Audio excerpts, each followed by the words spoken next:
राधे राधे। जय श्री कृष्णा। नवरात्रि के 7वें दिन आदि शक्ति माँ दुर्गा के कालरात्रि स्वरूप की पूजा की जाती है। पौराणिक कथाओं के अनुसार देवी के इस रूप की पूजा करने से दुष्टों का विनाश होता है। माँ के इस स्वरूप को वीरता और साहस का प्रतीक माना जाता है। दुष्टों का नाश करने के लिए आदि शक्ति में यह रूप धारण किया था। भक्तों के लिए माँ कालरात्रि हमेशा शुभ फल देने वाली है।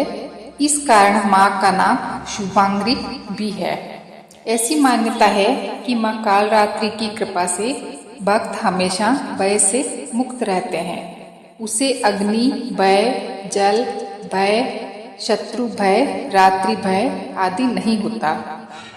कालरात्रि देवी का शरीर रात्रि के अंधकार की तरह काला है।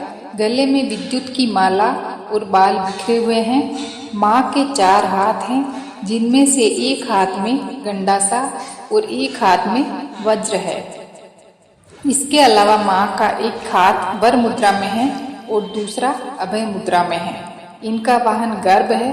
जब दैत्य शुंभ, निशुंभ और रक्त बीज ने तीनों लोकों में हाहाकार मचा रखा था, तब चिंतित होकर सभी देवता भोलेनाथ के पास गए और उनसे रक्षा की प्रार्थना करने लगे। भगवान शिव ने माता पार्वती से राक्षसों का वध कर अपने भक्तों की रक्षा करने को कहा। शिव जी की बात मानकर माता पार्वती ने दुर्गा का रूप धारण किया और शुंभ निशुंभ का वध कर दिया।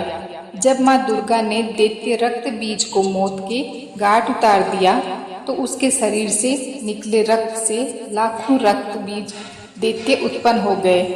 यह देखकर माँ दुर्गा ने अपने तेज से कालरात्रि को उत्पन्न किया। इसके बाद जब माँ दुर्गा ने दैत्य रक्त बीज का वध किया, तब उसके शरीर से निकलने वाले रक्त को माँ कालरात्रि ने जमीन पर गिरने से पहले ही अपने मुख में भर लिया। इस तरह माँ दुर्गा ने रक्त बीज का भी वध कर दिया।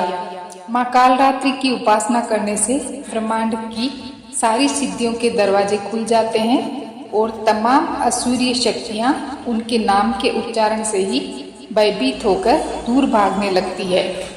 इसलिए दानव, दैत्य, राक्षस और भूत प्रेत उनके स्मरण से ही भाग जाते हैं।